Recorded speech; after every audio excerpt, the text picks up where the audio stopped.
바쁜 당신이 알아야 할 모든 것 여기에 있습니다. KBS 1라디오 김성환의 시사야. 어제 이재명 후보가 눈시울을 적시며 사죄의 큰절을 올린 이후 민주당은 내부 쇄신 행보를 이어가고 있습니다. 이재명 후보 측근으로 불린 7명의 의원들이 차기 정부 임명직 거부를 선언한 데 이어서 오늘은 송영길 대표가 차기 총선 불출마 등 당 쇄신책을 발표했는데요. 인적 쇄신 초강수를 꺼내들 만큼 민주당 내부의 위기감이 큰 것인지 민병선 민주당 선대위 대변인 연결해서 지금 대선 판세는 어떻게 읽고 계신지 얘기 나눠보도록 하겠습니다. 안녕하십니까? 안녕하세요. 민병선입니다. 네. 오늘 송영길 대표의 쇄신안 발표 보고 좀 놀랐다 이런 분들도 좀 있는데요. 선대위에서는 이 이슈를 어떻게 지금 보고 계시는 겁니까? 송 대표가 참 큰 결심하셨죠. 네, 큰 결심하셨고요. 예. 밖에서 민주당을 바라보는 시선은 기득권인 것 같아요. 완벽한 기득권. 네. 근데 이 완벽한 기득권 세력이 또 약간은 자기 잘못에 대해서 잘 인정하지 않는 내로남불 그렇게 보는 시각들이 아마 20대들이 특히 20대에서 그렇게 보셨던 것 같고 네. 그러다 보니까 이 20대가 보기에 민주당은 그냥 기득권 아저씨 정당 뭐 이런 식으로 좀 바라봤던 것 같아요. 그런 점에서 송영길 대표가 먼저 그 자기 권리부터 정치인에게 가장 큰 출마를 하지 않겠다고 하는 것들 굉장히 좀 결심이라고 보고요. 네. 예, 솔선수범을 좀 보이셨다고 생각을 합니다. 네. 송 대표 발표에 이어서 우상호 의원도 약속을 지키겠다 이러면서 차기 총선 불출마 선언을 했는데요. 근데 오늘 아침만 해도 조응천 의원이 8.6 용타론에 대해서 당 전반적인 기류는 아니다 이렇게 얘기를 했거든요. 지금 송 대표 발표 이후 당내 분위기는 어떻습니까? 후보 지지율이 조금 답보 상태, 상승하지 못하고 있다는 점에 대해서 그 당 내에서는 약간 위기감을 어느 정도 공유하고 있었다고 봐요, 저는. 네. 그런 점에서 쇄신하는 모습을 보여주는 것이 불가피하지 않았느냐는 기류가 있었던 것 같고요. 네. 항상 개혁에는 사실은 그 대부분의 사람들은 개혁에 대해서 주저합니다. 주저를 하거나 일부는 또 반발을 하기도 하고요. 하지만은 이런 그 개혁의 대의에 대해서 사실 저는 전체적으로는 동의한다고 보거든요. 예. 다만 이게 어떤 꼭 특정 세대, 그 86 세대라고 하는 그 세대의 퇴진이라기보다는 어떤 기득권을 내려놔야 된다라는 그런 기조에 대해서는 대부분 동의를 하고 있으신 게 아닌가라고 생각을 합니다. 그러면은 이른바 이제 86세대 용태론, 세대 교체론을 꺼내는 거잖아요. 그렇죠. 네. 그러면 이후에 다른 의원들이 좀 동참하는 모습을 보여줘야 진정성이 있구나. 또 울림이 생기지 않겠습니까? 네. 근데 지금 더 의원들이 줄줄이 나 불출마 선언하겠어. 다시 출마 안 하겠어. 이런 얘기들은 별로 하지는 않는 것 같은데요. 아직은 오늘 당대표가 오늘 말씀을 하셨잖아요. 예. 사실 당대표가 먼저 이렇게 했다는 것 자체가 굉장히 큰 의미가 있는 거고 그러면 내가 이렇게 먼저 개혁을 하겠으니 당신들도 개혁에 동참하십시오라는 저는 명분은 충분히 확보가 됐다고 생각을 해요. 그런 점에서는 송 대표가 어떤 그 이정표를 세우신 것들 그 이후에는 이제 그 어떤 일들이 좀 일어날 수 있겠죠. 네. 근데 송영길 대표가 윤미향 이상직 박덕흠 의원 제명안을 신속하게 처리하겠다 이런 얘기를 했는데요. 네. 야당에서는 진작 안 하고 선거가 가까워지니까 이제야 얘기를 꺼낸다. 좀 정리해서 얘기하자면 지지율이 떨어지니까 쇄신 쇼를 하는 거 아니냐. 이런 비판을 하고 있거든요. 네네. 어떻게 보십니까? 사실 국민들이 기대하시는 어떤 신속한 개혁이라든지 쇄신이라든지 이렇게 좀 못했던 점, 국민의 눈높이에 좀 국높이에는 좀 부족한 점이 있었던 건 사실 맞죠. 잘못했을 때 좀 머리 숙여서 사과하고 자정 능력을 좀 신속하게 보여줬다면 아마 재보궐선거에서 지난 재보궐선거에서 보다 좋은 결과가 있었겠죠. 그런 점에서는 늦지는 했지만 이번 조치들이 만약에 잘 이루어지고 그런 조치들이 이루어진다면 훨씬 좀 다르게 보실 거라고 저는 좀 생각을 하고요. 예. 하지만 이제 국민의힘 같은 경우는 부동산 투기 관련자들이라든지 더 문제가 많았던 분들이 더 많으시잖아요. 네. 이런 그 분들에 대해서 국민의힘은 과연 그 민주당보다 훨씬 나은 조치를 했는가라는 점에서는 저는 아직 좀 의문을 가지고 있습니다. 네. 네. 지금 설 연휴를 앞두고 있는 상황인데요. 네. 이재명 후보는 지금 경기도 일대를 계속 돌면서 네. 일종의 이제 메타버스를 직접 타진 못하지만 순회 연설 일정을 소화하고 있고 네.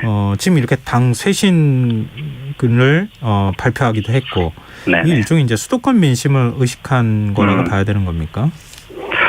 수도권 민심뿐만 아니라 전국 민심을 다 생각을 하시는 그 행보죠. 그러니까 사실 예전보다는 그 서울 이동이 훨씬 좀 줄어들 것 같아요. 코로나 지금 오미크론의 영향도 있고 그러니까. 네. 그렇지만 이제 지방으로 아무래도 향하시는 그 가족들이나 이런 분들 이제 고향 친지들 만나고 그러면 아무래도 정치 얘기할 것이고 그런 점에서는 뭐 많은 얘기들이 좀 오고 가실 수 있을 텐데. 예. 저희가 사실 메타버스 타고 전국에 많이 다녔잖아요. 저희 후보가. 그래서 심지어는 시군구에 어떤 정말 깨알 같은 일정들을 좀 소화를 하셨어요. 그 지역에 특화된 공약들, 지역의 어떤 부분을 좀 가려고 하는지 굉장히 좀 디테일하게 공감하고 요구들을 좀 수용하는 과정이 이루어졌다라고 보거든요. 네. 그런 그 지역 이슈들이 지역에 내려갔을 때 가족들이 모였을 때 좀 화제가 되고 그렇게 좀 될 수 있다라고 저는 보고 있습니다. 네. 네, 민주당 내부 보고서를 동아일보가 입수를 해서 보도를 했어요. 네네. 이제 포커스그룹 인터뷰를 했다고 하는 내용인데 네. 수도권 민심이 지난해 4.7 보궐선거 때보다 더 좋지 않다. 네. 정권 심판론이 상당히 거세다. 야권 단일화할 경우에 필패다. 뭐 이런 내용이 들어가 있는 거 아닙니까? 네네. 이런 그 일종의 이제 기회와 위기의 요인들이 동시에 다 있다 이렇게 이제 분석을 했는데 이 보고서에 대해서는 어떻게 보십니까? 보고서 내용이 내용에 대한 체감을 좀 하고 계시는 겁니까? 네, 저도 보고서를 전체를 보진 못했고 언론 보도가 요약을 해놨으니까 네. 요약한 내용들을 좀 봤는데요. 크게는 이제 두 가지 점을 지적을 한 것 같아요. 하나는 부동산이었고. 하나는 이렇게 젠더 갈등, 네. 특히 이대남과 이대녀의 갈등들 두 가지로 크게 이제 그 후보에게 불리한 요인으로 작용을 하고 있다라고 분석을 했는데 네. 첫 번째 이제 부동산 문제 같은 경우는 그동안 사실 저희 후보가 그 여러 가지로 이제 해법을 좀 제시를 했잖아요. 부동산 세제의 어떤 비합리적인 부분들에 대해서 바꿀 것이라고 네. 조치를 취할 것이다라고 약속을 했고 구체적으로 보면 양도세 중과 유예라든지 공시지가 현실화를 너무 급격하게 추진하지 않겠다는 점들, 그다음에 종부세의 가혹한 부분들을 좀 시정하겠다고 공약을 해서, 그다음에 또 이제 그 가까운 시일에는 또 대규모 공급책도 언급을 하셨고, 네. 어느 정도 그런 부동산의 좀 위험 요인은 제가 보기엔 좀 그 서울 시민들이 많이 느끼시는 부동산의 어떤 불만들, 이런 부분들은 다소나마 좀 해소가 좀 됐다라고 보고요. 네. 그 젠더 갈등의 해법 같은 경우 사실 젠더 갈등이 어제 오늘의 이야기도 아니고 물론 현 정부 들어와서 굉장히 심각해졌지만 저희가 사실 그 한 번에 해결할 수 있는 도깨비 방망이가 있다면 얼마나 좋겠습니까?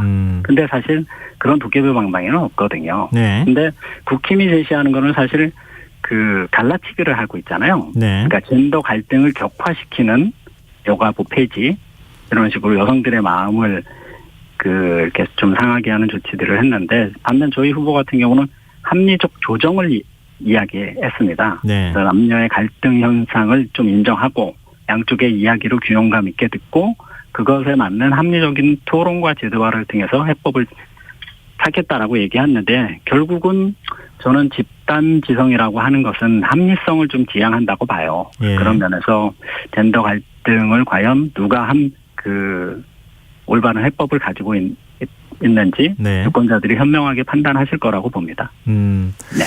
뭐 지금 지상파 방송하고 유튜브에서 김건희 씨 7시간 녹취록을 계속 보도하고 있는 상황이잖아요. 네네. 근데 지지율엔 큰 변화가 없습니다.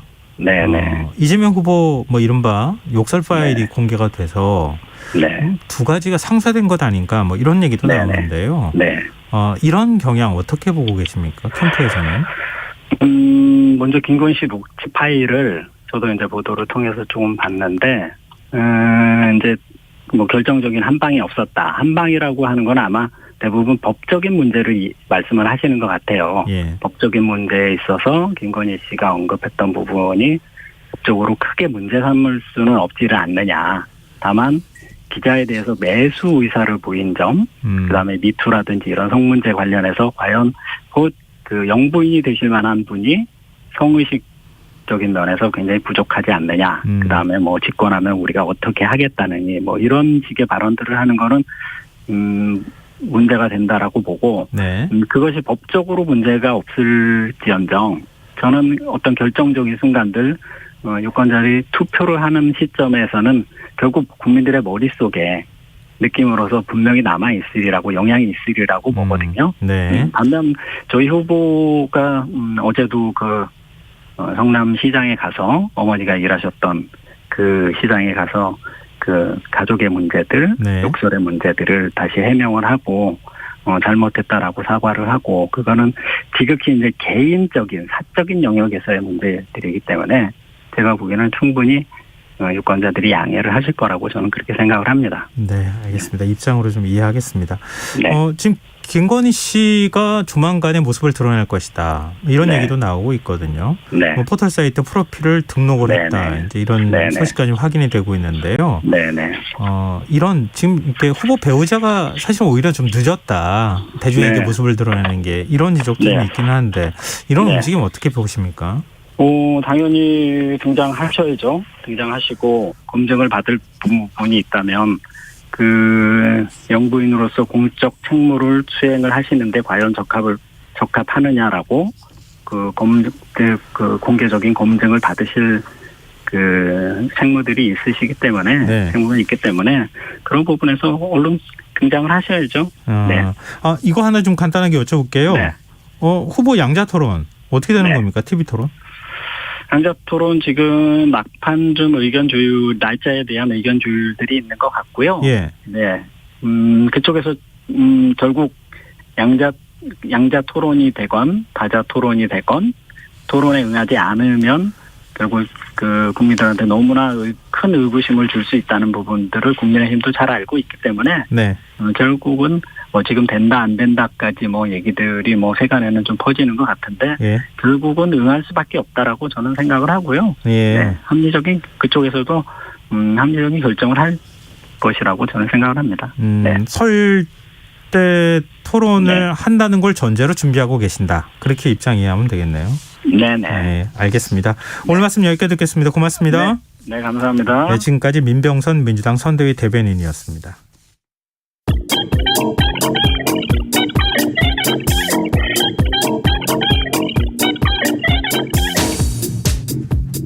빅데이터론 인터넷